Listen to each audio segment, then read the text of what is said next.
Today on the Marvel Cinematic Universe podcast, 25 properties were discussed at the Disney Investors Day, December 10th, 2020. It's insane. We have so many to talk about.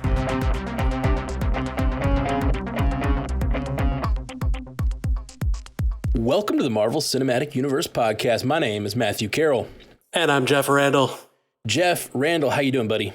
I am so stoked. Man, my third wedding anniversary was December 10th, which was Thursday of this past week. Yeah. And Disney decided to give me the best present, or at least a contender for the best present. I'll say that much. That was an anniversary present. See, I thought it was an anniversary tease because they're like, while you're doing your anniversary things, we're going to be talking about all these crazy things you want to know about. Yep. They're like, hey, while you're at dinner, we're going to talk about things. And I'm like, okay. Jerks. I knew it. Like, I knew you were doing anniversary things, which is why we didn't podcast that day. But I knew that, like, I didn't realize how late in the day it was going to be. When they said investor call, I don't know why. I just thought it was going to be like noon or 1. So I got home at like 6:30. And then I realized, oh my gosh, they still haven't done it. They still haven't done Marvel. I haven't heard anything about Marvel. I've been hearing Star Wars and Pixar. It's time. And so I ran in here and started a live stream, and BVK, Matthew S. Fox, and Nathaniel Muzzy all hopped on the live stream, and we all watched it together live.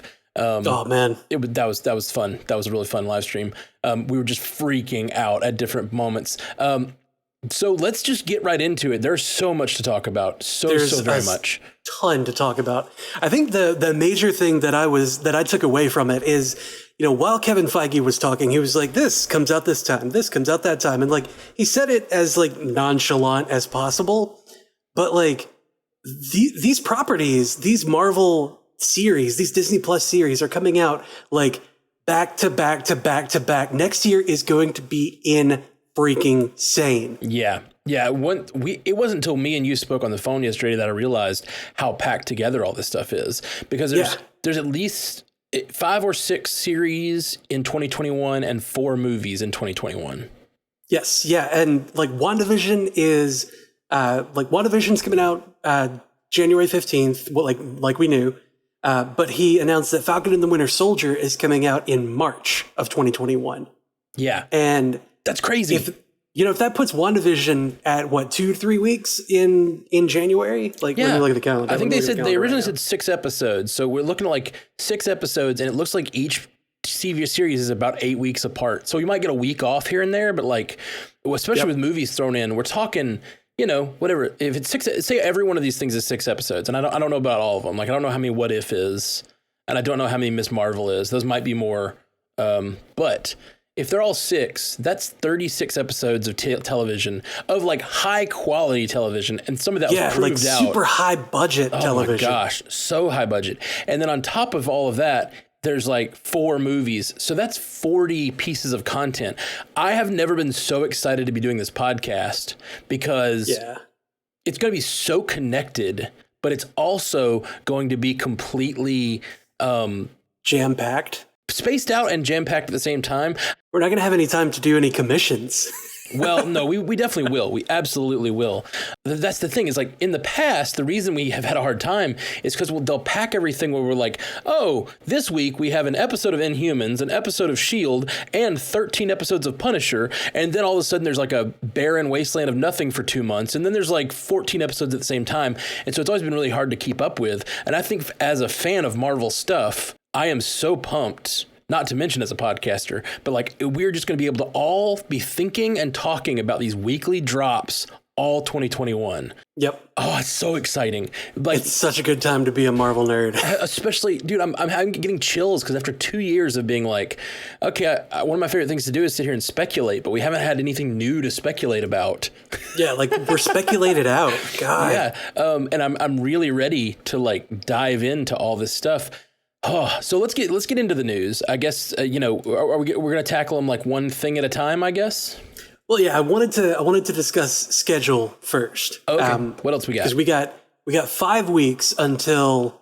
Oh my God, Matt! It's 5 weeks until WandaVision. So excited! And then I love it, Ash. Producer Ashley, everybody.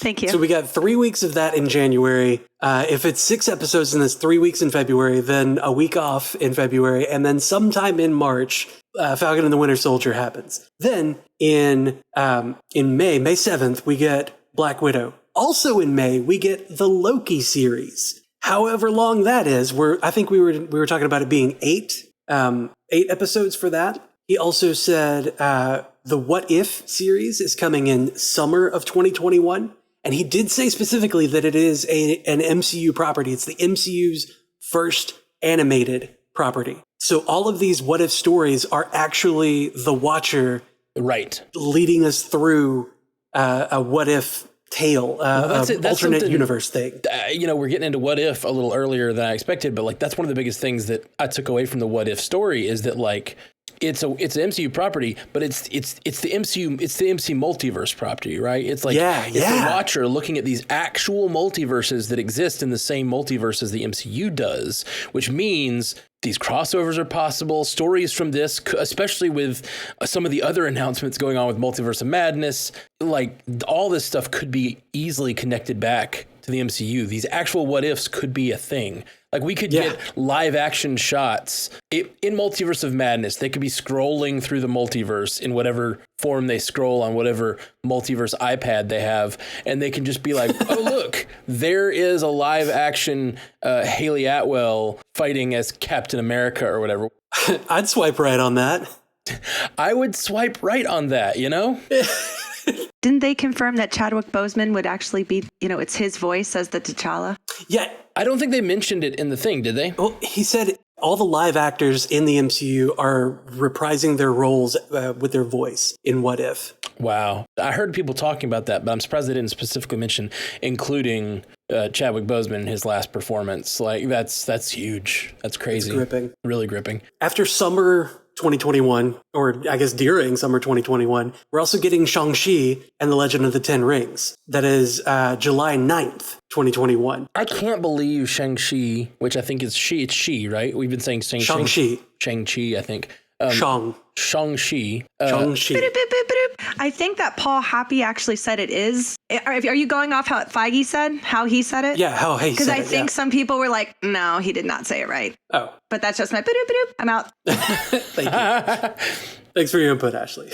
I just can't believe that Shang-Chi is July 9th. I just can't believe it. That's so freaking soon. That is so soon. You know what else is so soon? Ms. Marvel is later next year, quote unquote. Okay. Later, that Disney Plus series. Right. Later next year. I heard that. And that's what I was like, that puts it, so that's the 6, right? We got WandaVision, Falcon Winter Soldier, Loki, What If, and Ms. Marvel. Okay, maybe it is was Hawkeye in 2021 as well? But wait, there's more. Okay.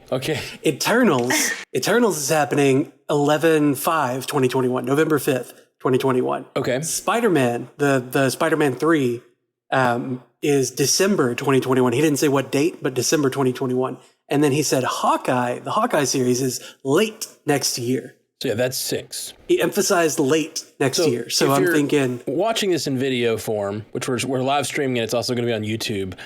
You've got this Marvel Studios thing banner here. All of this, except for She-Hulk, is 2021. Yeah, that's so crazy, Matt. Oh my gosh. That's 15 properties in 2021. WandaVision, Falcon, Loki, What If, Ms. Marvel, and Hawkeye. 6 series in 2021. And 4 movies.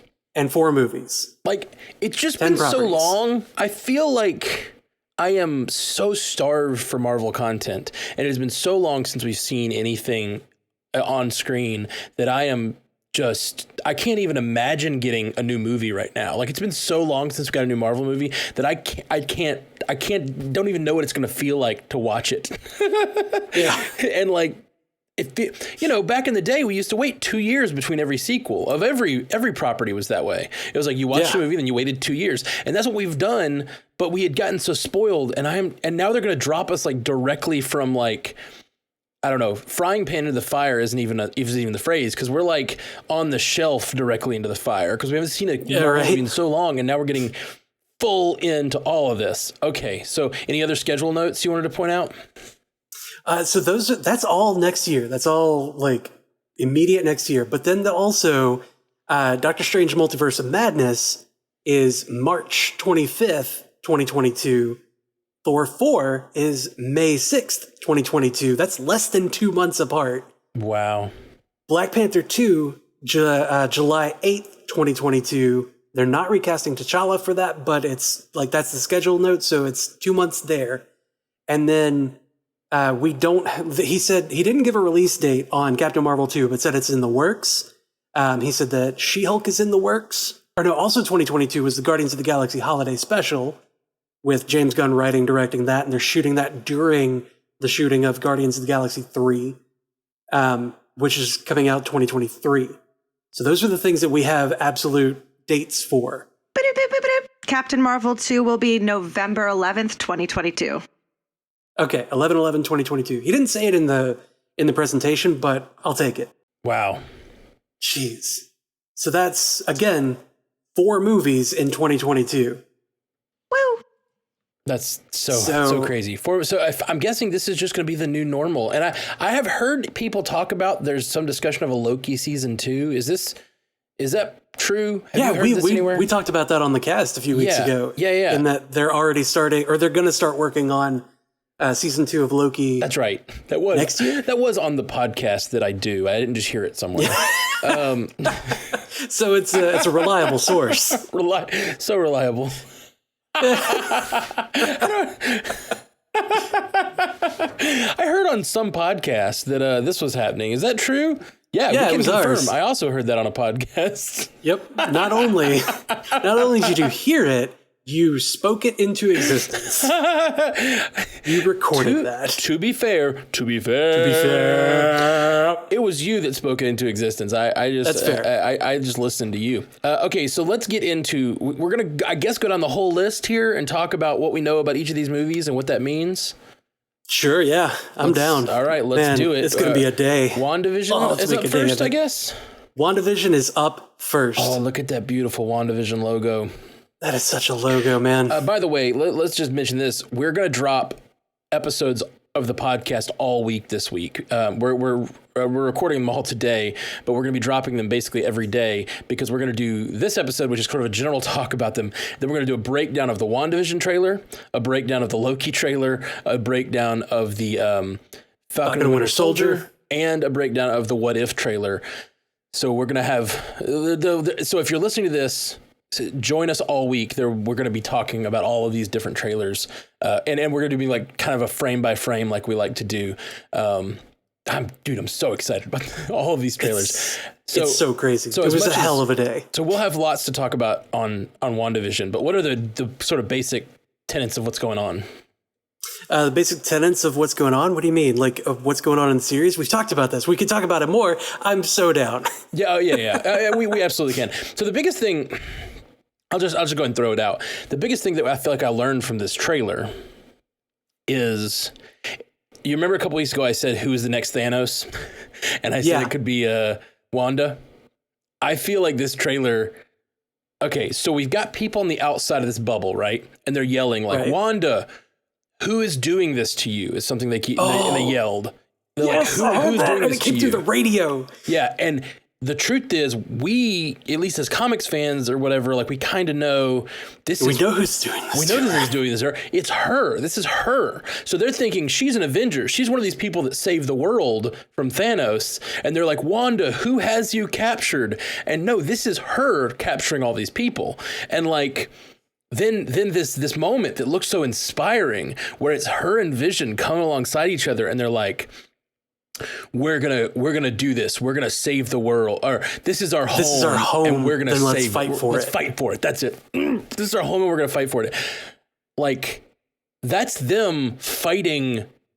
She wants to stay in this world with him. Yeah, but that's them literally fighting these sword agents, basically. Like, this is a villain turn, but it's being told from the inside of literally their bubble. So like, what happens when they pierce that bubble and realize they're fighting their actual world? Oh man, I don't know. I don't either. And we'll talk a lot more about that on the Wanda episode. Anything else you wanted to touch on about WandaVision before we move on to the next thing? Oh man.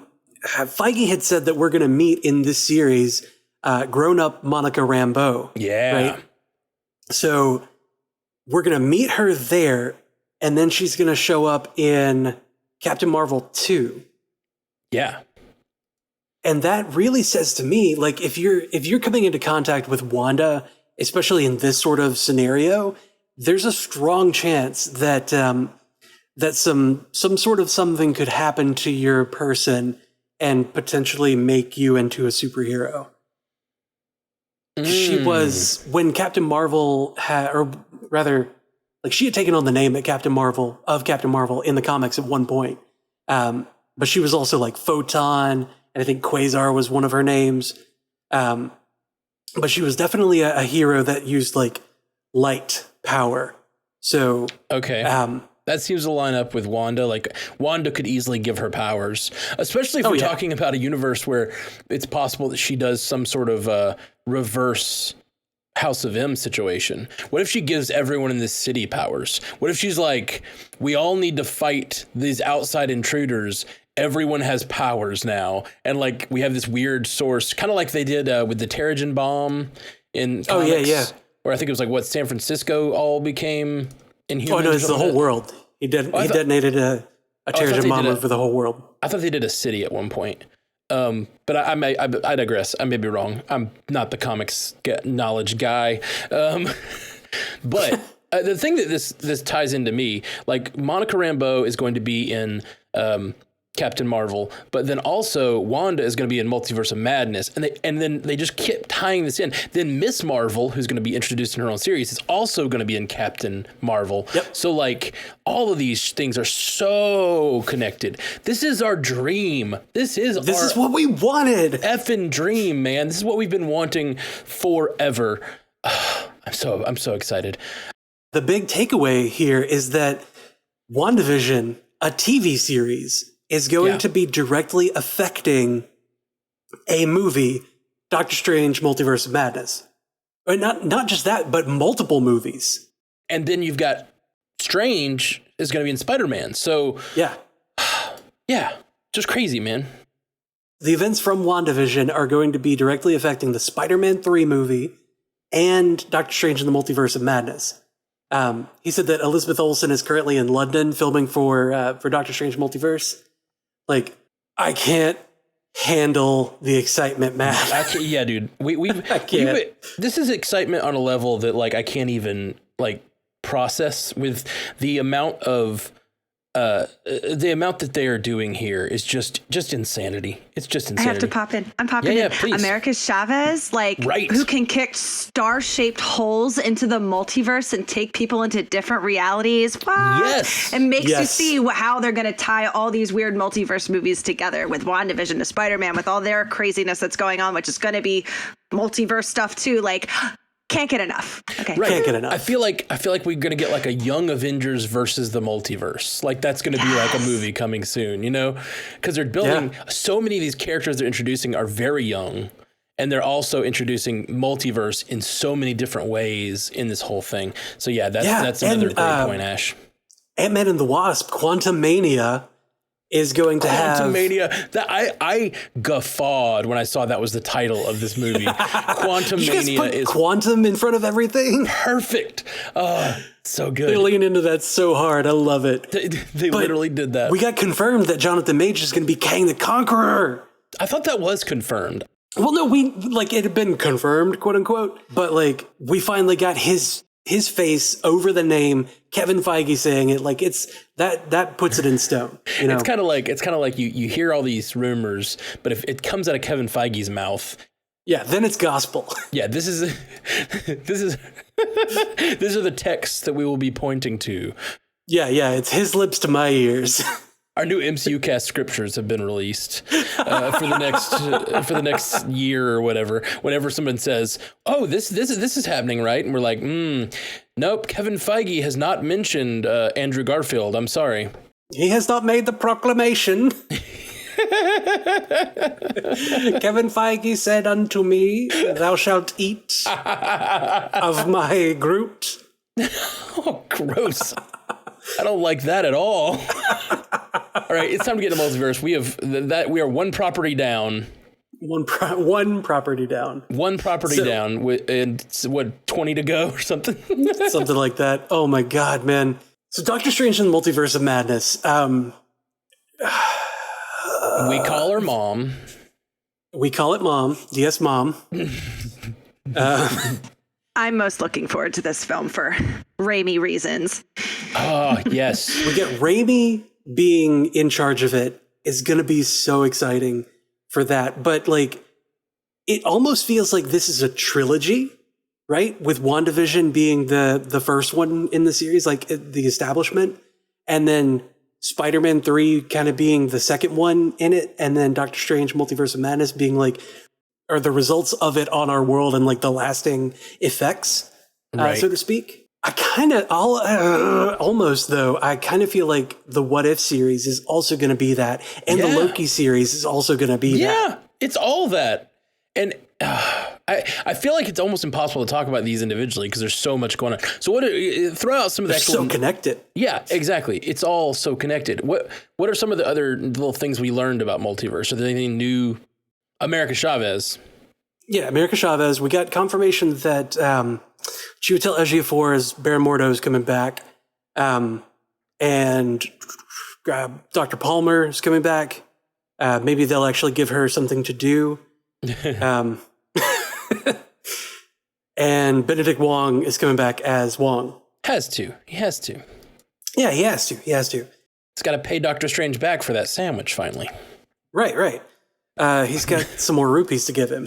The thing that I keep kind of like harping on in my brain is that he made a bargain with Dormammu in the first one to keep Dormammu off of Earth, right?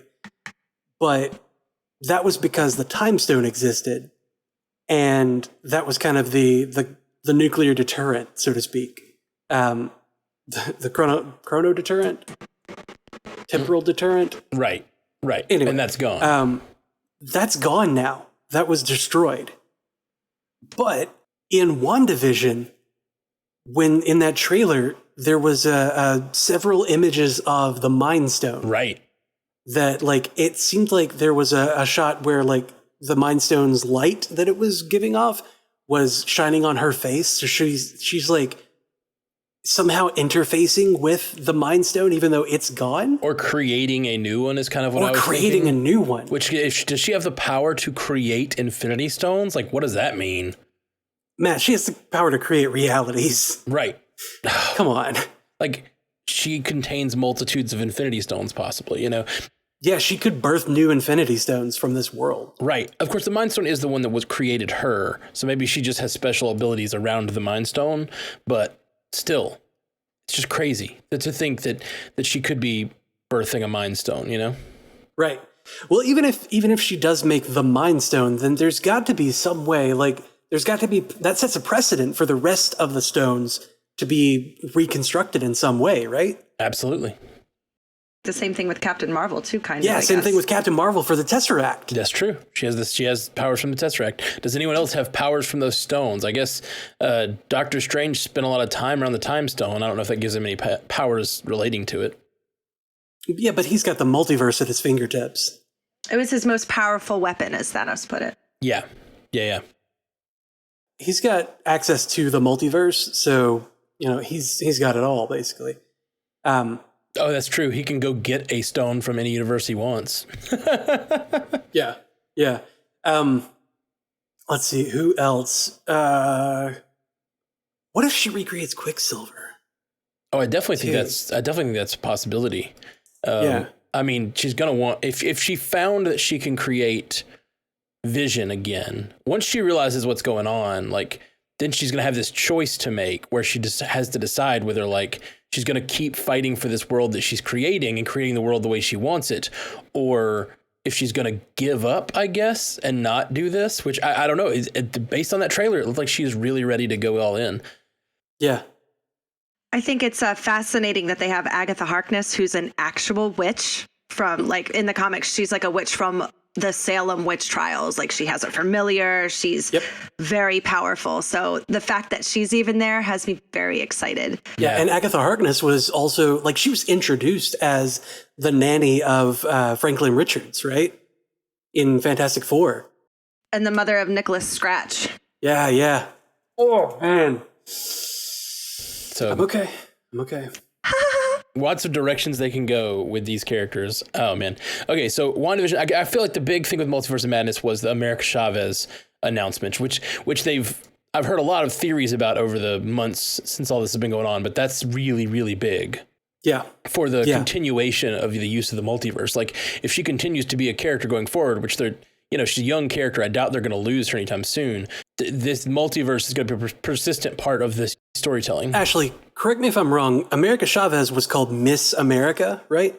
Miss, M-I-S-S. Yeah, America. M-I-S-S America. Do you think that she could be a substitute for Patriot, Young Avengers? Oh, yeah. The daughter of Luke Cage and Jessica Jones. What, Danielle? Isn't that Patriot? No. What was her name?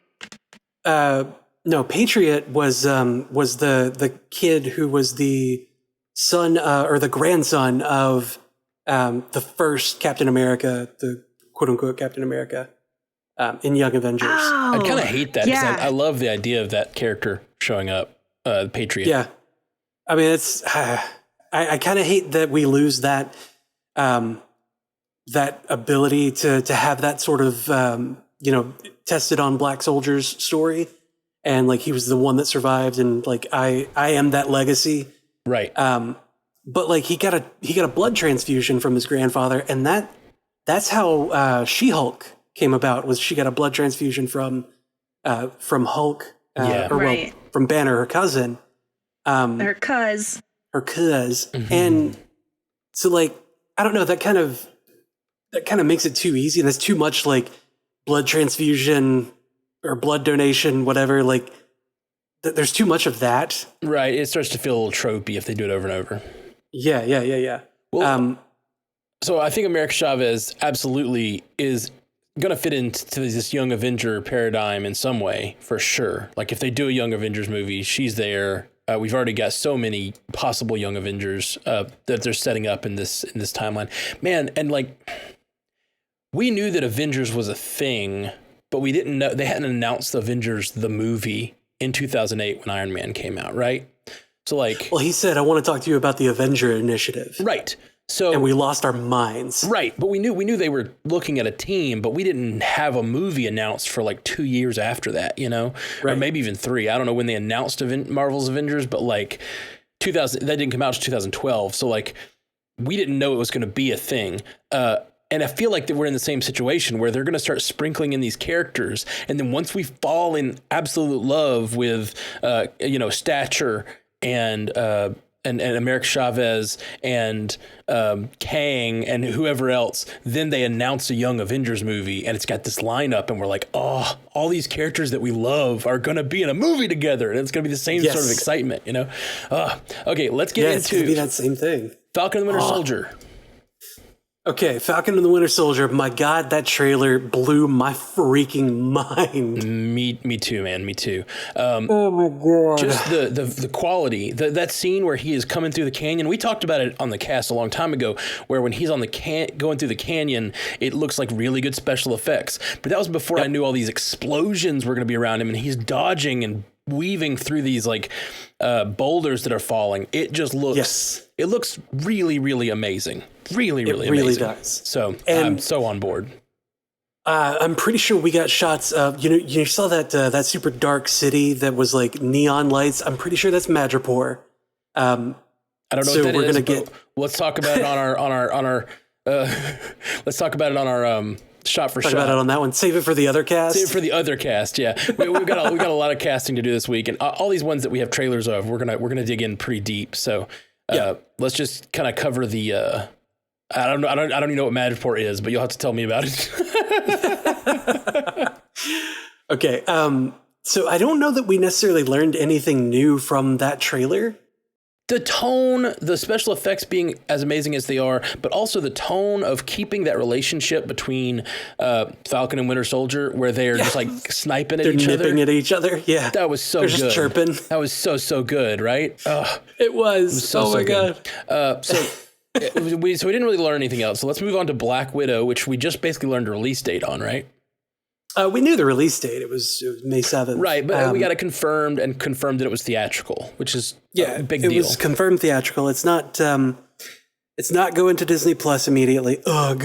I'm a little worried about what that means for, this entire slate of movies, if I'm being honest, because if theaters really aren't open yet, what is that going to mean? And the competition, the distinguished competition, is going to directly to HBO Max. So I could see them getting a leg up on Marvel that they haven't had in the past, where they're trying something different, and Marvel's not willing to do that yet. So yeah.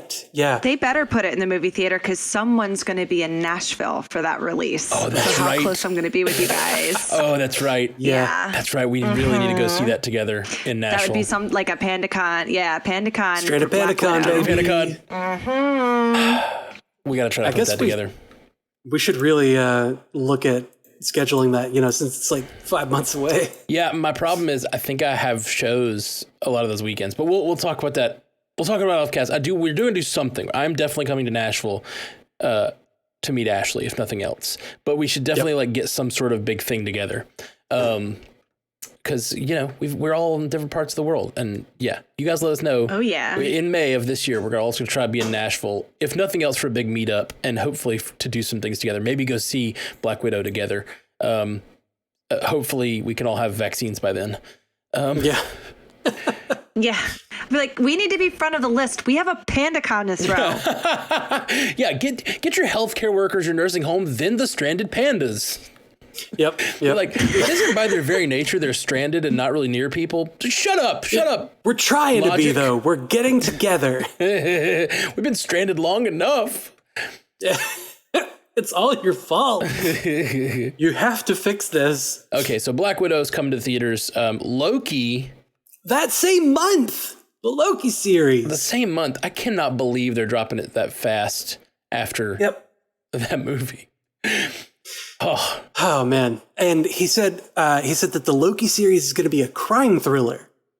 What does that even mean? What does that mean for Loki? It's a crime thriller, and he is just as confused as we are about that being a crime thriller. Yeah, I was going to say he doesn't even seem to know. Yeah. Loki doesn't know what it means to be a crime thriller. He's as confused as we are. That's so funny. I love it. I love it so much. And again, we're going to do a full Loki breakdown of that trailer. That's actually probably going to be the next one to drop in the feed. So you guys keep an eye out. We'll be having a Loki watch very soon. What if? We talked about this in a little bit. The biggest takeaway for me was the idea of the introduction of the Watcher and making that all a part of the pantheon of sort of the upper level beings in the Marvel universe, really making them a thing through this What If series, Yeah. It's it's like, like we were saying, it's going to be a kind of a lens into the other verses. I think that the What If series is really just them kind of testing the waters for things. What do you guys want to see? Because there were Marvel zombies in there, right? There was T'Challa being picked up, T'Challa in space. That's so cool. And of course, Peggy with getting the serum instead of Captain America. Yep. What are we calling her? Captain Britain? Captain Britain's already a thing. That's a thing, yeah. So I don't know what they're going to call her. They may call her Captain Britain. Who knows? But then I thought it was Captain Britain for the What If. For the What If. It might be. I could see that. I love that they have the Union Jack instead of the star. Yeah. And then really cool. The red, white, and blue stripes on the outside, the rings. Yeah. It looks very similar, but just different enough. Yeah. I love it. What else was in there? Some Tony's in something, but they didn't really give us a what if scenario. Maybe that's the Marvel zombies. We saw a... was it Doctor Strange versus Doctor Strange? Doctor Strange versus Doctor Strange. Yeah, that... Doctor v. Doctor. Doctor.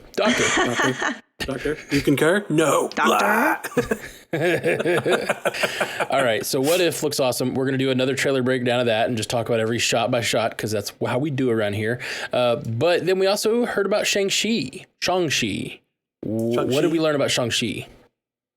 That it's coming out in July 9th, 2021. And I don't know that we got anything new about it. Like, we didn't see any trailers on it. He gave us confirmation of the people who are going to be playing characters within it. But Michelle Yeoh is in there, and she was in Guardians 2. Oh, yeah. It's going to be the first movie of Phase 4. Yeah, he did say it's the first one of Phase 4. What? The leading into Phase 4. What does that mean? What are these other movies then? Well, we will have only had one other movie Black at Widow. this So point. Black Widow is technically into Phase 3? I mean, the events of it are in Phase 3. I did not catch that he said... I did not catch him say that. So in the past, they've said they're not even sure they're doing phases anymore. So did he say Phase 4? Yeah, I just watched it today when I was supposed to be at work, and I took extensive notes, just having a good time. And yeah, he said that is going to be the first film of Phase 4. Wow. Thank you, Ashley. Producing it up over there. I love it. Okay, so Ms. Marvel. Yeah, Ms. Marvel. Later next year, we know that she's going to be in Captain Marvel 2. We did get it confirmed that she is, the whole story of her is basically the same that we've seen in the games, and that she idolizes Captain Marvel. She's that fangirl that we all are. And she's Pakistani American and, trying to find her way in the world as she discovers her superpowers. So, like, the story that she had in the game that we all fell in love with is going to be there again. And Matt, I know you play her as your main character. Like, I do. How excited does that make you? It makes me really excited. Even if I didn't main her, the game made her such a real character. She is a fangirl. And I feel like they're going to do that. The very first bit of the game, Marvel's Avengers, is you're wandering around as Miss Marvel as a young girl before she has powers, and she's just at a con, basically. She's at an event, and she's going and looking at, she's meeting the Avengers, and it's like she's meeting them as a fangirl, and it's this amazing thing that we all feel, how we would all feel if we had to meet, or we got to meet Thor and Captain Marvel, and actually Thor and Captain Marvel. Yeah. If I met Mark Ruffalo, I would feel pretty excited to be meeting Hulk. That girl, the character getting to do those things is amazing. It's almost as amazing as that little girl getting casted, picked over the internet out of hundreds and thousands of people. Yeah. Like, could you imagine being that girl, getting that call from all of them on Zoom? Like, we picked you, girl. I would have passed out in the street. Freaking awesome. They showed that footage from the Zoom call. She was way too calm for me. Yeah, Feige was like, it was a unanimous decision, and she's like, I'm pretty sure she probably freaked out on it. Like, I would have. God, I would have. Fainted. Surprise, you're going to be the second lead in Captain Marvel 2. Right? I might die. I would freak out a little bit if I was going to be the second lead in Captain Marvel 2. Yeah. Man, so cool, man. So cool. I wonder how much she knew when she was told that she was going to be Miss Marvel, if she knew that yet. Because, they keep these things secret from a lot of people, especially the young ones. They learned their lesson from Tom Holland. I wonder if she knew when she got hired to do the series, if that meant, sure, it's in the contract, you're available for movies. But I wonder if she knew, the plan is you're going to be in a movie this year or next year or whatever. I mean, it's a big production, right? And you're going to be in a series about a teenage girl who idolizes Marvel characters. Like, oh, that's an easy character choice. Like, that's me. I don't have to play a character. That's just me. Yeah, that's awesome.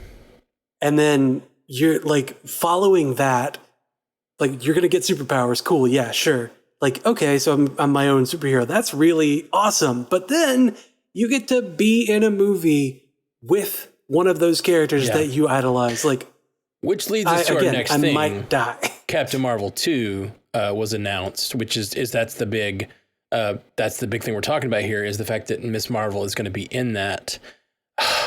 It just, the connectivity here, introducing, we've talked for years about how, like, yeah, the movies don't like to use the TV characters because that makes too many of the creative choices are made on the TV side. Like, who is this character? It's already established on the TV side. We don't want the TV series to direct the way that the film is going to go, because the film, we spend so long working on that, and the production for that's so slow, and yada yada, like all those excuses. But that's out the window now. It's completely out the window. All that is out the window. Yeah, so Captain Marvel 2 is now a thing, and we are and Monica Rambeau and Ms. Marvel both appearing. Yeah, two major characters in this film are coming from being originated in TV series. Yeah. This is the connectivity we've been waiting on for years. This is the dream. We're living it. It's real life now. Oh my God. They listened. They brought everybody home to where they could have full control, and they listened, and they're like, oh, you want connectivity, do you? Oh, you gonna get it. It took them a while to get there, but they got there, and I'm here for it. Yeah, they were like, these guys on the MCU cast have been talking about connectivity for a while. Yeah. You want to really show them how it's done? Man, speaking of things that the guys in the MCU cast have been talking about for years, we're 2 movies away, but I'm going to save it. I'm going to talk about it in 2 movies. Let's get to the Eternals. Okay. What did we learn about the Eternals? Literally nothing. Okay. Other than the Eternals is happening. No, we learned the Eternals is not really connected to anything else. That's true. You get a lot from Kevin Feige and things he doesn't necessarily say. He kind of says them in like broad terms sometimes, but I get the idea that to me, they seem like they're the new Guardians of the Galaxy. Does that make sense? Yeah. The Guardians of the Galaxy started and they were their own thing. They had their own little movie. Sure, Thanos was in it for a second, but like it didn't feel connected to everything else that was going on with the Avengers. I believe even Age of Ultron was after that, correct? Yeah, it definitely was, because we covered it and we started our show after. So like Guardians happens, and then they're still doing their own little Avengers thing on Earth, but like it's not connected yet. And it felt like maybe they're going to do this whole big multiverse thing while they're telling. They also said the story spans thousands of years, which is something we talked about when we covered the comic book for the patrons. Is that like they could easily tell the story where like they're telling the story of the epic past of the Eternals while also telling the story of what's going on now. And it looks like that's what they're going to do, which is super cool. Yeah, I love that. I love that it's a story, kind of like a story about time travel, but only in so much as they exist throughout time. So they're traveling through time as it progresses. Yeah. Or we're traveling through time to see where they are. So if it takes course over, thousands of years or whatever, and we've got all of these characters that exist like that, then I think that we're probably going to get that game and story that we loved so much. Yeah, dude. Yeah, totally. Okay, so not a lot learned, but Eternals sounds really cool. Hawkeye, the series, was the next thing they talked about. Yeah, late next year. We did get confirmation that Haley Steinfeld is the Kate Bishop of it all. And she was the voice of Spider-Gwen in Into the Spider-Verse. Oh, neat. Yeah. That's really neat. It's a nice little thing there. What a connection. We'll see how she does. Producer Ashley, what do you have for problem with Steinfeld? I don't know. I don't think I don't like her that much. I don't like her acting. I don't think she's that great. I liked her voiceover a lot better than her acting. But that's all I'm going to say about that. Well, there have been thoughts like that about other characters. Even Gail says, boo Haley Steinfeld. So now I feel like I can go at it. Thank you, Gail. Gail has given Ash full permission to go after Haley Steinfeld. There are other actors who've been brought into the MCU fold who did not seem like they were a good choice at the time. And they made them work. I trust them that if they see something in her, that there's a possibility there. For instance, Dave Bautista, hadn't done anything really of note. Like he'd done a few acting roles, but he was in like shitty, schlocky action movies. Right. And they bring him in and they're like, here's what you do with this guy who has this ability, you know? That's kind of what I wanted. A noob, like somebody who hasn't been in a lot. I want them to cast a whole bunch of fresh faces. Yeah. Yeah. Well, see, and I don't know who Haley Steinfeld is, so except for Spider-Gwen, apparently. I do know that. Well, that's what we have to live with. They're already filming it. It's too late. Yep. Let's hope she doesn't buck it up. But I trust that Marvel in this new, especially in this new era, is doing everything to make these series the best they can. I don't think they're taking many chances. I mean, I hope they're taking chances, but I don't think they're taking chances on bad people. But I don't know Haley Steinfeld. So what else has she been in? What do you have this beef from, Ash? Pitch Perfect 2. Oh, Pitch Perfect. That was a long time ago, though. She's grown. Yeah, isn't she like the Disney Channel stuff? Yeah, I'll give it a try. You know, it is just the Hawkeye show. Who cares? Wow. I'm just kidding. Wow. That's a joke. It is Hawkeye. I mean, the most useless Avenger needs like some negative things about the series. That's pretty rude, you guys. Okay, let's move on from Hawkeye before we insult him any further. This is the one that got me most hyped of the whole day, the whole time. And it's so silly because it's such a small thing, but it's something I have been personally begging for like 6 years on the podcast. This has been a thing I have been trumpeting. Guardians of the Galaxy, the holiday special. That's right. No, She-Hulk. She-Hulk. They announced some cool things, and the thing that, yes, Mark Ruffalo's in it. That's big news. Yeah. But the news, and then Tatiana Maslany was like kind of gaming the press. Yeah. Just being super coy. Bluff. Yeah. Tatiana Maslany is She-Hulk, and Mark Ruffalo is in it. Those are the two big pieces of news they announced. But the news, monumental, gigantic MCU cast related thing, yes, is that Tim Roth is returning as Abomination. I cannot believe it. I have been saying that for so long, and I've been on this cast. I stand him so hard, and he is here, and I am here for it. I want me some Tim Roth Abomination. I hope they do some transformations back and forth between them. He's coming back, so I'm assuming they will do that. But I just think Tim Roth is one of my favorite actors. Obviously, the MCU is one of my favorite things, and like he is the standout part of that first, what many people think is one of the worst MCU outings. He is the thing that you watch and you're like, oh, he's great though. His motivations are wonderful. Yeah. He's just wonderful. And what happens after 10 years in the fridge, you know? Or is it the fridge? I think he was in the fridge. I think he was in the fridge. Yeah, I believe. Sorry, in Avengers: Earth's Mightiest Heroes, he got put in the cube. The cube was the Gamma prison, or the Gamma related villains prison. Right. Was there anything else about She-Hulk before we move on? Well, I mean, it deals with superhero oriented legal cases. Right. So you're not, anybody can show up. He says, freaking Kevin Feige said, it deals with superhero oriented legal cases. So you never know who you'll see, or something like that. It was like, yeah, that is definitely a call out to Daredevil, right? I feel like that's a direct call out to Matt freaking Murdock. It better be. If it's not Charlie Cox's Murdock, I'm rioting. And it would be such a perfect place for him. It really would. Like if he came up in Spider-Man 3 and was defending Peter Parker, you know, in the courtroom, and then he shows up in She-Hulk, like, oh my Lord. Oh my God, Matt, I would lose my freaking mind. Yeah. Now She-Hulk is before Spider-Man 3, correct? No, we don't know. We didn't get a release date of any sort. We just know that it's in the works. Gotcha. I would just love if he showed up in either of those places. And I especially would love it, as much as I want to know, and I want to know it's coming, I would freaking love it if they don't tell me ahead of time.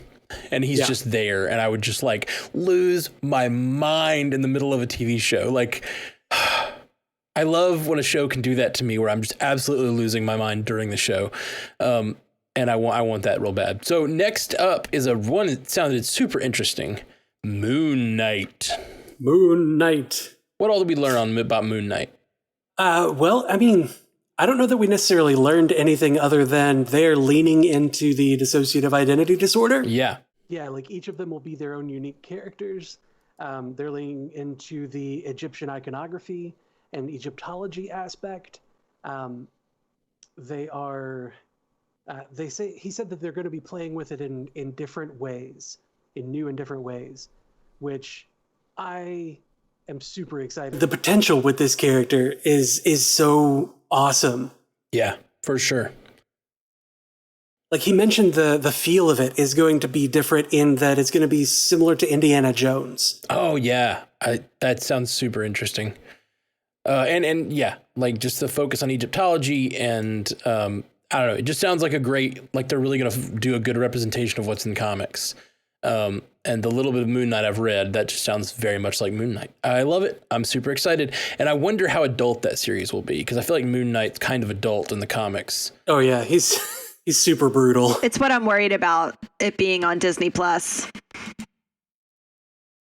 I really hope they can find a way to do some adult things on Disney Plus. I mean, I don't care if it's PG-13. I just want it to be taken seriously, if that makes sense. Like, I don't need it to be gory. I don't need it to have a lot of cursing. I don't need it to show boobs. But I do need it to be taken seriously as an adult story, I guess. So the fact that it is only in Disney Plus is concerning for sure. The way that cartoon characters a lot of times kind of show dissociative identity disorder, or, you know, as they called it in the past, multiple personalities, like all of that was really kind of goofy and silly, bonkers, like not really ways that it actually, you know, shows up, or the way that Moon Knight is. What we saw though in Iron Fist season 2, I think it was it season 1 or season 2? Season 2 is when they had Mary, Bloody Mary So Contrary. When she was in there, Typhoid Mary, that's the one. She's got so many. When Typhoid Mary was in there, like the way that she was doing the dissociative identities was perfect. And I want that in the Moon Knight series so bad. It'll be really interesting, especially in the dissociative identities thing, kind of like what they did with Typhoid Mary. Like you get the sense that they're two different, when they're really two different characters like that. I don't know. It's very confusing, and like, who are you rooting for? And they're kind of the same person, so you want to root for. I don't know. It's really interesting. It reminds me of some things that happened on Buffy too, that did similar things with dissociative personalities. Okay. Real quick before we get into the next thing, which is huge news, we're going to take a short ad break from these ads we have no control over.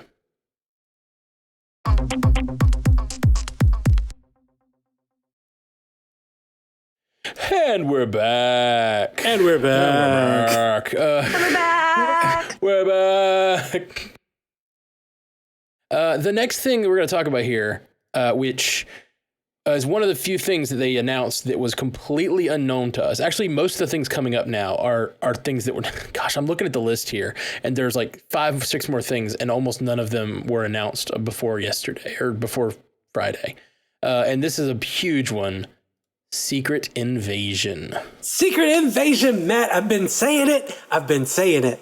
I know. I feel so justified. As a Disney Plus series, what do we think about that? As a Disney Plus series, bringing back Nick Fury and Talos. Mm-hmm. I love him. How did we not call this?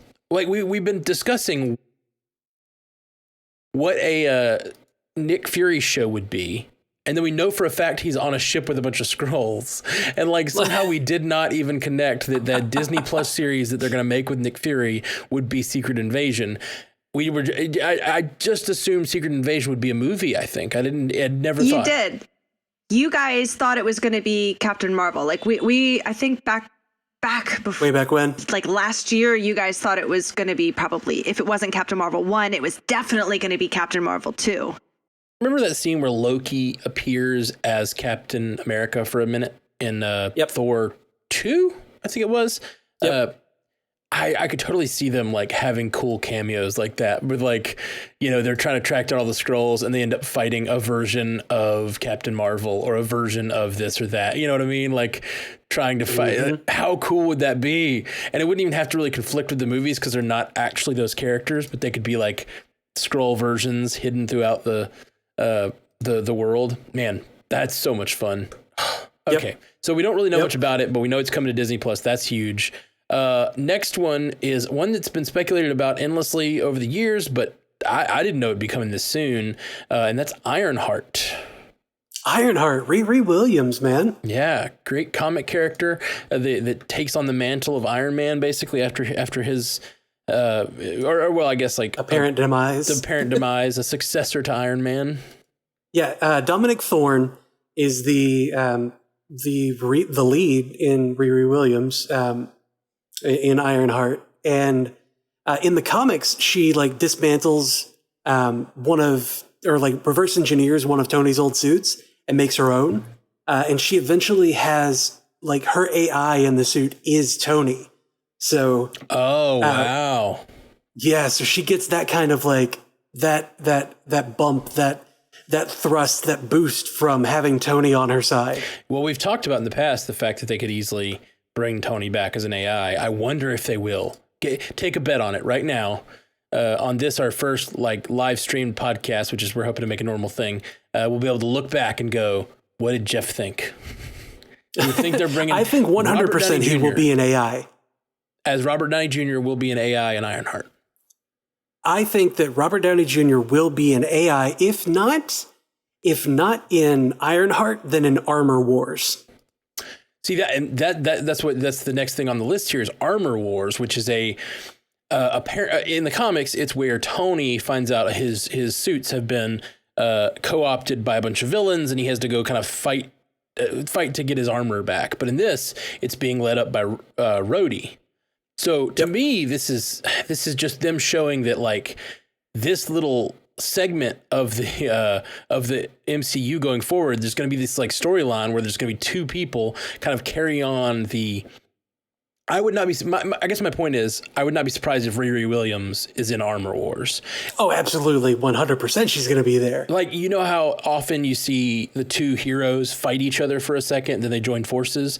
I could totally see Rhodey's going around the world tamping down on all of the Tony tech that is out there, and then he has to go and be like, who is this Riri Williams? And has to fight her, and then they end up joining forces to fight in Armor Wars. Yep. I absolutely think that that's going to be a thing.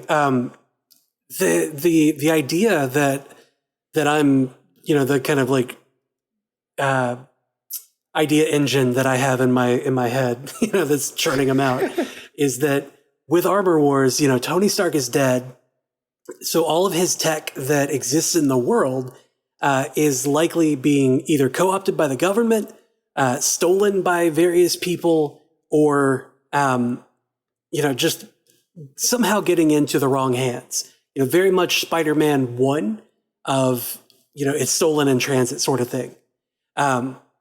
So along with that, Rhodey has to be the one to kind of like, get to tamping out all of these fires, so to speak, putting out all these fires around the globe of, his tech is stolen, and kind of continuing the legacy of Tony Stark, and making sure that legacy is alive in the right places. And I think that he's going to see that in Riri Williams, in that she's going to get his endorsement. Right. And that is already making me tear up. Right. Matt. Well, and Don Cheadle is just such a great actor, and I have always loved him. And the idea of him being in like a 6 or 8 episode series where we actually get to see Rhodey really fully fleshed out, because like, how much screen time has Rhodey had? This amazing actor is playing this character that we all love, but how much screen time has he had? 20 minutes in like 6 movies. It's like it's not been much. It's not much.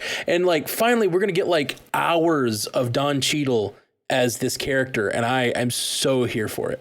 Yep. And one of the things that like I went back and looked at the general plot of Armor Wars, and the thing that makes me really excited is in the first part of the series, Iron Man teams up with Scott Lang to find out who stole his designs. Oh, that's fun. And so if Rhodey and Scott Lang team up, do you remember what kind of a relationship they had? Where they were like riffing off of each other about like the time travel movies. Oh yeah. Hot Tub Time Machine. Hot Tub Time Machine. Yeah, you remember their relationship there. And like when Rhodey landed in Endgame and Scott's in there trying to eat his tacos, he's like, "What's up, regular size man?" Rhodey is the only character in Marvel from Philly. Oh. Yeah, he has to be. Nice. Mm-hmm. So like their relationship is if they bring him in for that, much the same way, it's going to be hilarious and is going to be such a refreshing bit of playfulness in what would otherwise be a very dour series. Right. Man, yeah, I'm so here for it, dude. That sounds so cool. And that's one of the ones that's more far away. And now we're getting into the ones that are a little farther away. Another thing we don't have much information on, but is exciting. It's a 2022 Christmas time. 2022 Christmas time. I thought it was going to be 2021 Christmas time, but when I rewatched it, Guardians of the Galaxy Holiday Special. Yeah, James Gunn is coming back to write and direct. Yeah. I'm so excited. They're filming it during the filming of Guardians of the Galaxy Volume 3. Which comes out in 23. Yeah, and it looks like almost like it'll be part of, we always talk about the hype engine for Marvel that's always building these things. And I think that's going to be part of the hype for Guardians of the Galaxy 3, which will probably come out in May the following year, I believe. Yeah, probably. But probably. Guardians of the Galaxy Holiday Special, that just sounds like a perfect fit. The kind of heart those movies have is exactly what a Christmas movie needs, but also the sort of silliness of like a variety holiday hour. Like I can't think of another Marvel property that could pull that off in the same way. And that just sounds amazing. Yeah. Not until maybe they do Eternals. It might be the ensemble film that would be able to pull that sort of thing off, but we already have such rapport with the Guardians. Yeah, absolutely.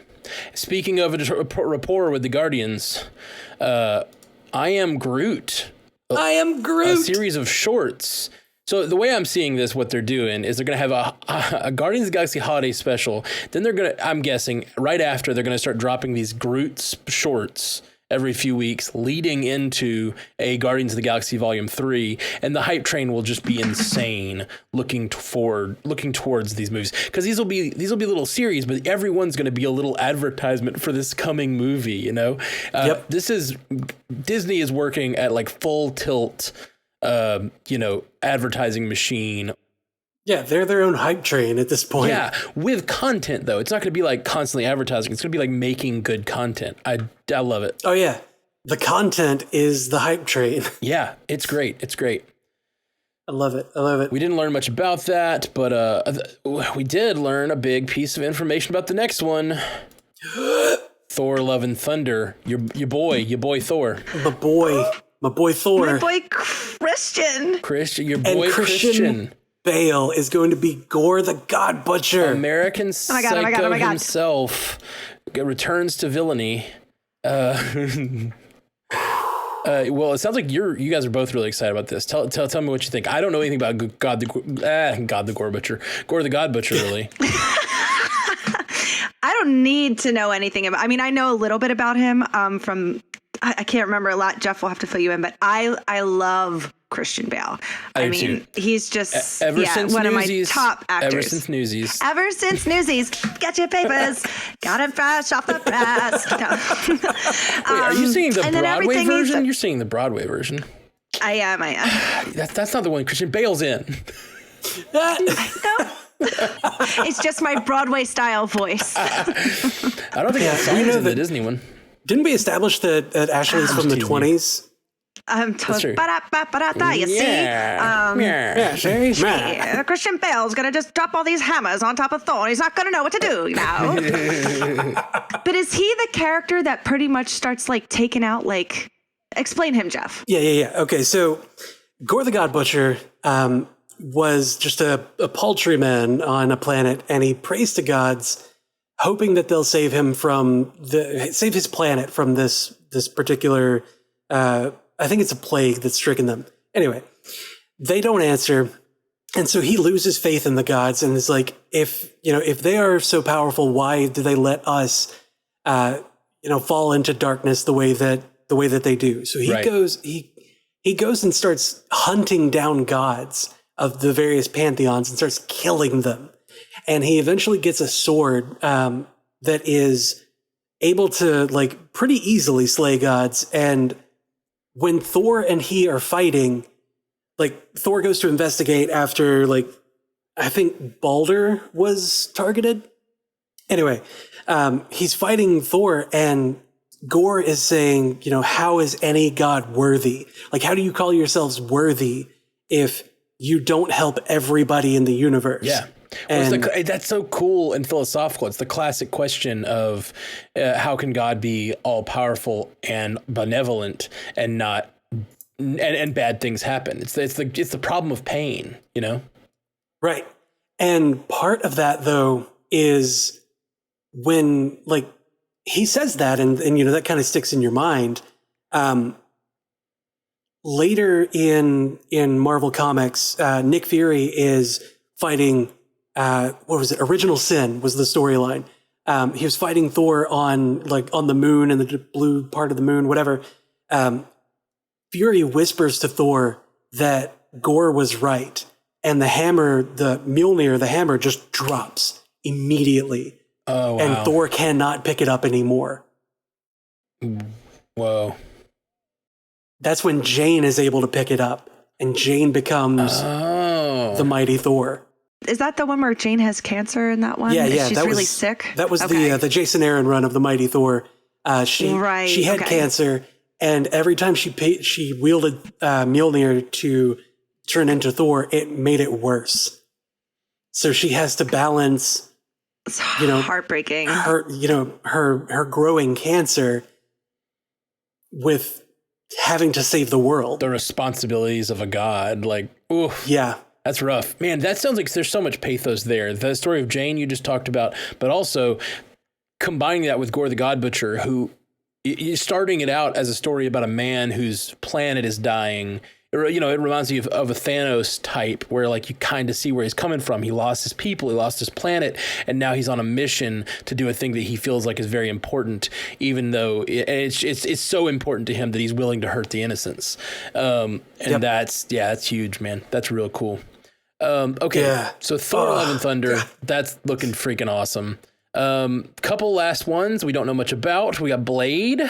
I am so excited for that. Yep. Oh my God, I can't wait. They're pushing forward with Mahershala Ali. I didn't want them to recast this at all because just even though it wasn't the best movie, Wesley Snipes crushed that role. He was Blade, but when they said it was going to be Ali, I lost it. It's perfect. Yep. I completely agree. Mahershala Ali is a great actor. And I cannot wait to see what he does with this role. Did they say when this is coming?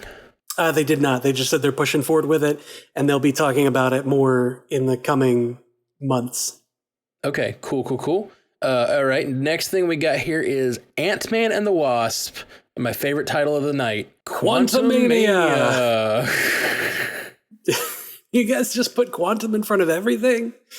Yes, we do. And that's so freaking meta and silly, and I just love it. I love that as a title. I love it as a meta joke. I just think it's great. I love that they're going forward with the whole quantum realm, the quantum verse, because that very easily leads into Fantastic Four, into Reed Richards, because Reed Richards was, the discoverer of alternate realities, right? He's the guy that let's go explore the multiverse.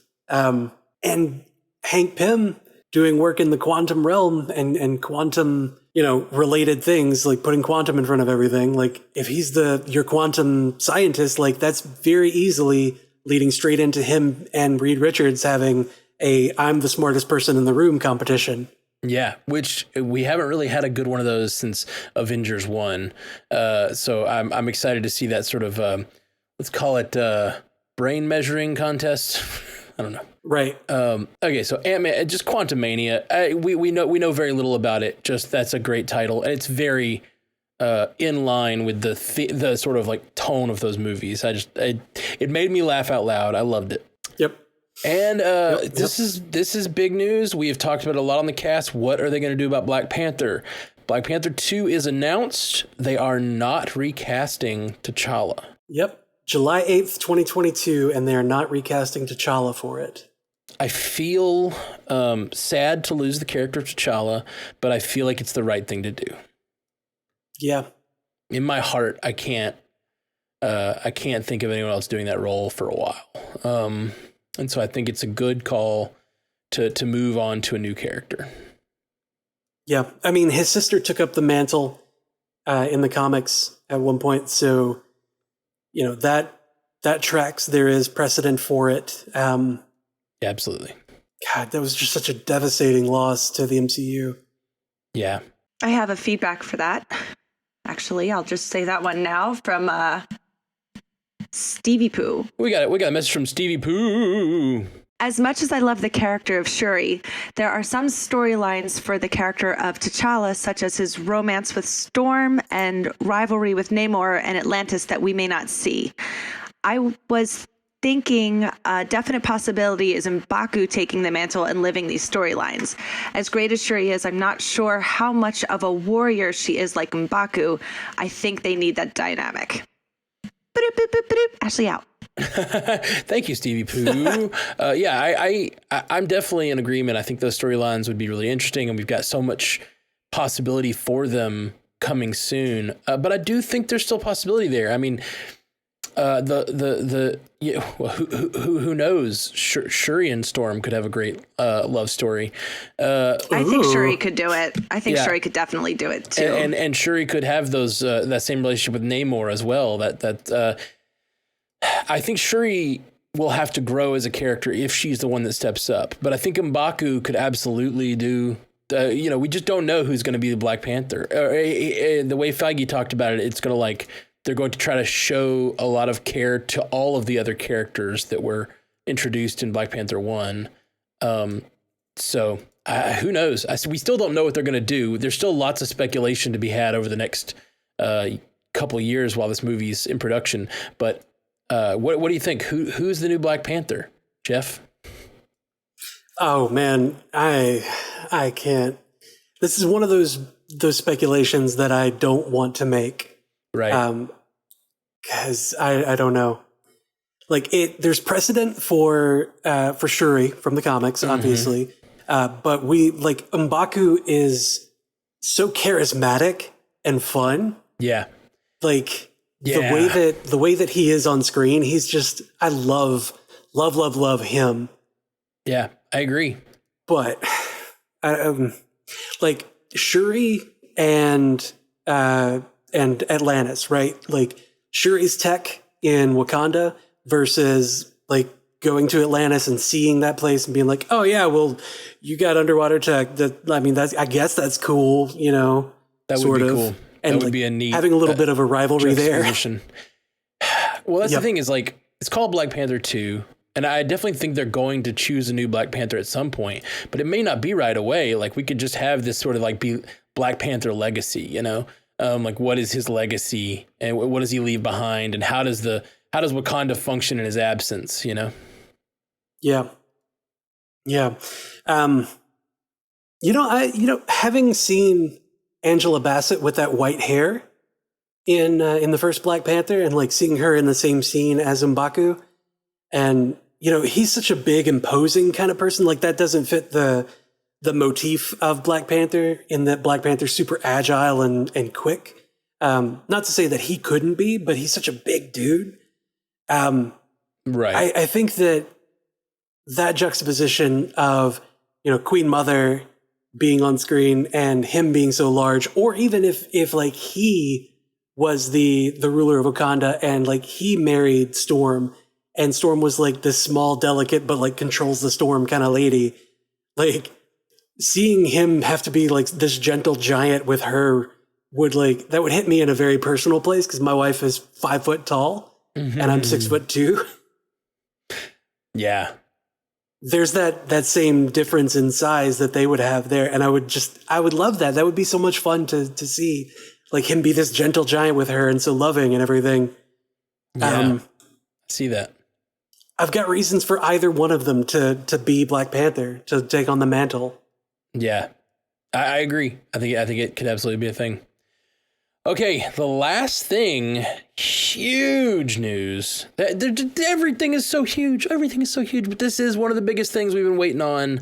The hugest. We of the Fox stuff, we did not get any X-Men talk this time, but what we did get was the Fantastic Four. Fantastic effing Four. FFF. The first family. First family. That logo is so sick. It really is. It is. I love that logo so much. Yeah. Like the logo that they showed during the presentation. And it's directed by John Watts. Right? Perfect directing. Because not only does I think the tone fit very well for John Watts to be the director there, but also he is the only person we've seen who has grabbed a character from a previously done property and brought them into the MCU, right? Like, right. He's the only one who has done a film where somebody existed in another verse and was just like, you know what? Let's just make them the way that they should be made. We'll assume that everybody already knows the origin story, and let's just fucking move on. Yeah. And I think that is a very smart decision on Marvel Studios' part. Yeah, man. I agree completely. I think he's a great call, and I don't even know what else to say about it because we've talked about it. We'll be talking about it for the next 3 years while we prep for this and be speculating a lot more. But before we get, so that's Fantastic Four. So excited. Before we get into that, let's get Ashley brought into the cast here. And is there any feedback that you've seen in the come over the line that we should cover or talk about, Ash? Yeah, so what I did is I kind of grouped everybody's together. Okay. So let me start with Jay Scotty. Jay Scotty. Jay Scotty says, "What about Monica's amnesia moment? Very unsettling scene for both characters." Oh yeah. Oh yeah. That is, like, what is she even doing there? Right. That was my question. Is like, what the hell is Monica Rambeau doing in WandaVision? She's not even related. You know? Yeah. 100%. It's wild. That's a good call, Jay Scotty. And I'm sure we'll talk about it on this on our WandaVision episode here in a minute. Yep. Next is, do we have any strong indicators what the level of communication is between the showrunners and the filmmakers? Do you think they're holding any big cameos back? What are your dreams? Daredevil and Kingpin in every movie. Rogue for Captain Marvel 2. Rogue please. For Captain. Oh man. Oh man. That's why she's been gone so long. And that's how we get rid of her for a little while. She's OP. Right. We've talked about her being OP, and like she's been out in the universe conquering universe level threats. If she comes back to Earth, they may need to either remove her for being OP or remove some of her power, which Rogue touching her would be perfect. Yeah, that's a good idea. That's a really good idea. Well, she makes her comatose, but like, Ashley! And that's where Miss Marvel comes from. Ashley, what if... Okay. So, what if that's why we haven't seen the X-Men? Is that they're being starjammers out in the verse, and they run into Captain Marvel, and Rogue touches her, and she's comatose on a different planet. Oh my god. I love it. And then maybe like Monica Rambeau has to go find her. Oh, yes. And that's what they get. And because she's gone so long, we get Miss Marvel out of like respect for her fallen icon. Okay. Yeah, but that all sounds very much like Captain Marvel 2 doesn't focus on Captain Marvel, unless that's just the very end of the movie, I guess. Oh, yeah, true. But I think they will focus on Captain Marvel mostly. But I don't know, man. You think Captain Marvel 2 is going to be set in a different time period? That's a really good question. Like we said, there's 25 years between the first one and the events of like Endgame, or 30 years almost. It could span it, but if Monica Rambeau is going to be older, it has to be. Yeah, the fact that Miss After. Marvel and Monica Rambeau are Right. both in it make me think that it's going to be concurrent. What if oh shit. Do you remember The Witcher? Season 1? Just that little TV show. Yeah, that little TV show, The Witcher. I never saw it. Okay, so the way that they told the story of The Witcher is the Ciri stories were like now, and all of the tales that had Geralt were in the past. So Right. what if they did a similar thing with Miss Marvel and Monica Rambeau in like the now or whatever, and everything that that they tell about Miss Marvel or the Captain Marvel is in the past, and they just kind of like they go between those two for the length of the movie, and then like link them up toward the end of it, and they finally converge at the end. Oh God, I hope so. I just hope they don't do it as confusing as The Witcher did it, but I would like that. That would be awesome. As much as that all sounds great, I do hope they kind of stick to a more.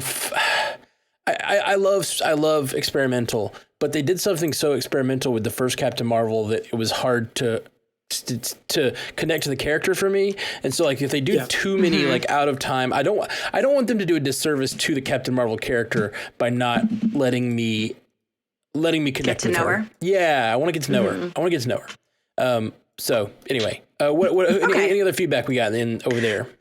Yep. Jay Scotty's last one is, do we think Harley Keener will show up in Armor Wars or Ironheart?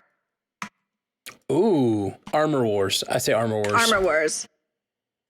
Yeah, I think Armor Wars. Well, as a good guy or a bad guy?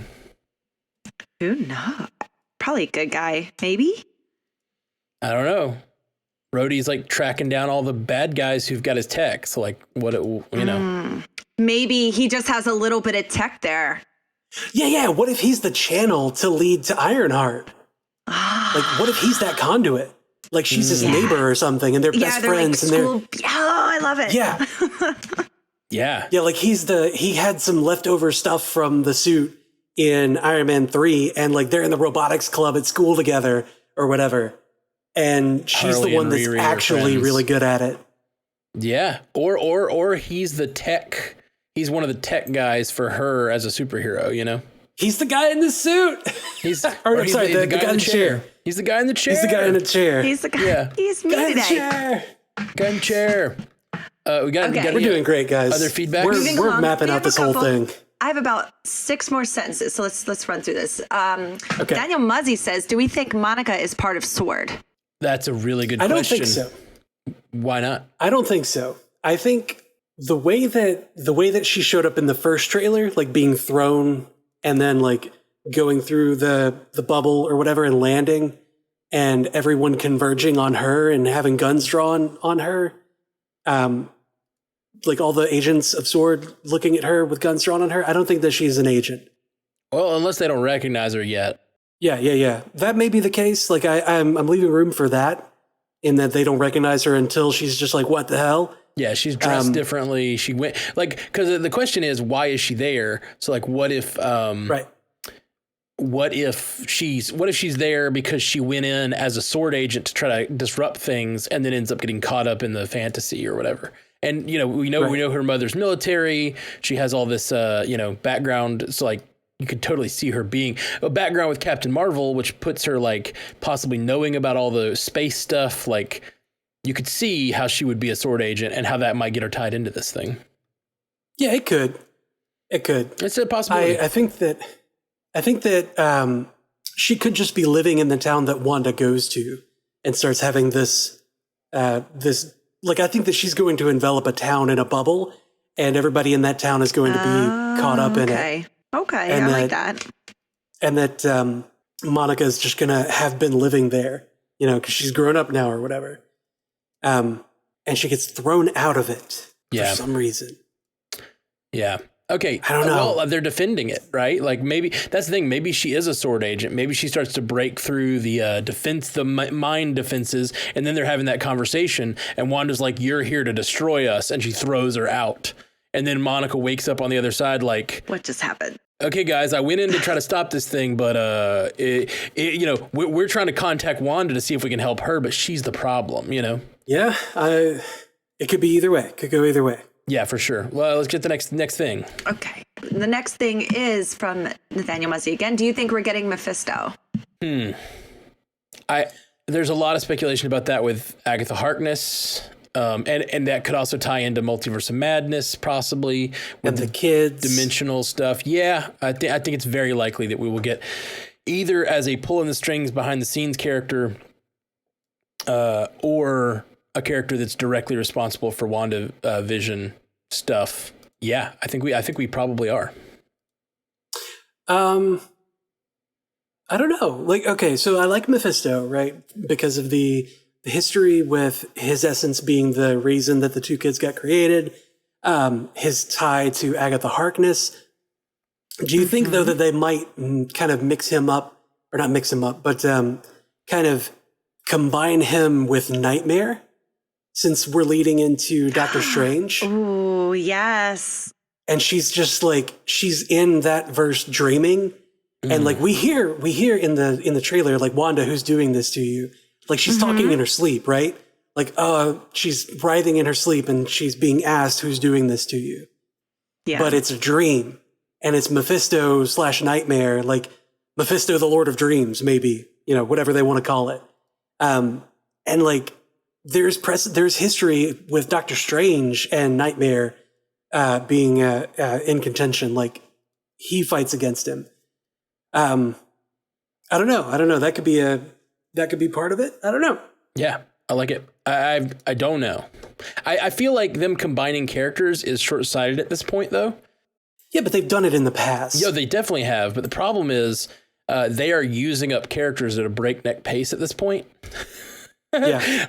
In the past, they were like, hey, we're making a movie. Let's combine 6 characters into this one thing. Let's combine 4 storylines and tell this story. And then it's like, oh, we got to start using our Marvel content and using our universe for all the expansiveness that it is, Stop collapsing things down into each other, or start creating more content in the comic side to be based on.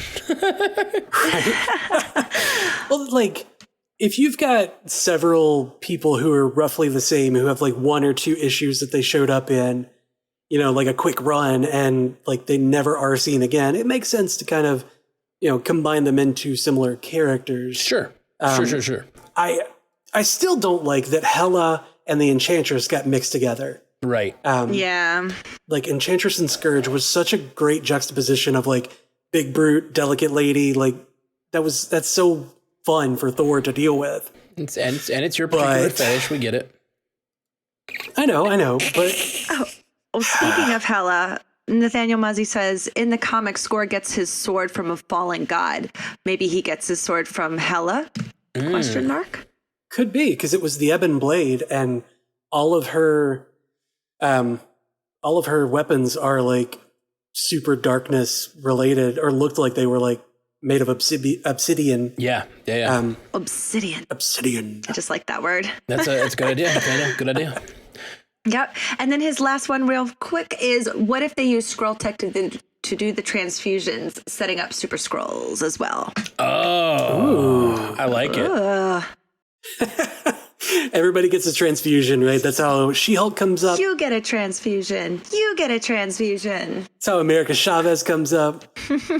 Like, we get all of these things, and then they're like, everybody's getting transfusions. Like, no, stop. You're making too many superheroes. It's all going wrong. And then we get the X-Men. Yeah. Yep.